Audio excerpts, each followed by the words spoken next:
Hello, everyone. I'm Kensuke Tanabe, the producer of Donkey Kong Country Tropical Freeze. Donkey Kong and his crew are animals, and naturally other appearing characters are animals too. When we discussed the new characters also being animals, we felt they should be strong and powerful, which is how we decided on a walrus being a boss character. Walruses are sea creatures, so we thought we would try a lineup of sea creatures like penguins and polar bears. What else is strong and powerful and has to do with the ocean? Vikings. And that's how we decided Vikings would invade Donkey Kong Island. The Vikings come to the island, and Donkey Kong and his crew are sent packing to a completely different island far, far away. During the game, they must travel across 5 islands to get closer and closer to Donkey Kong Island. At the end, they get back to Donkey Kong Island and have to battle it out with the Vikings to get their home back. In previous titles, the camera showed only a side-scrolling view from the side, but this time we tried revolving the camera around, like off to the back and to all sorts of different angles. As a result, I think we're able to provide not only a new visual experience, but also gameplay experiences you haven't had before. The increased hardware performance got us thinking about Donkey Kong's fur, and so we had discussions with Retro on how we should show it. We decided that even though it would mean increased development costs, we wanted to see a furry Donkey Kong. Retro spent a lot of time experimenting to see what would work best.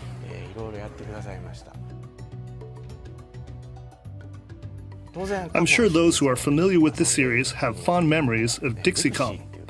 This time around, we've included Dixie and Diddy, as well as one other character I can't talk about yet, as playable characters.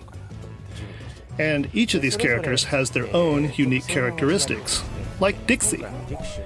Dixie has the ability to spin her ponytail around in the middle of a jump to fly even higher than before.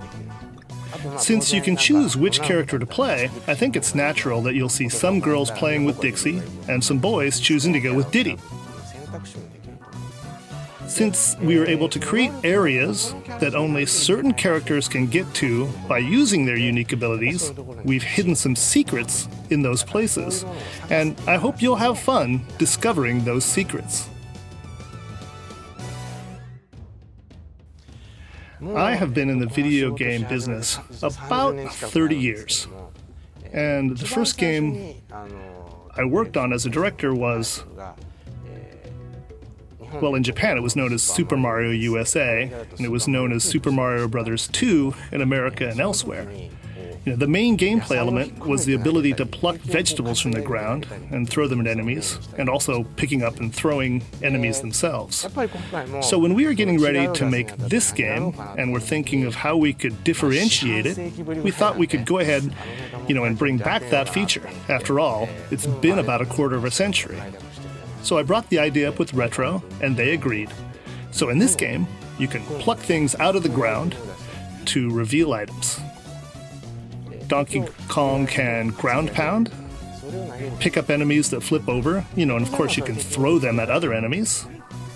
You can also use this ability to activate switches, and you can use it to solve puzzles as well.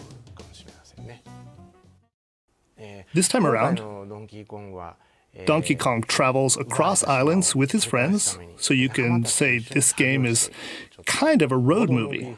Now, regardless of whether you have played the previous titles or not, I think you will really like this game, and I hope that you will try it out.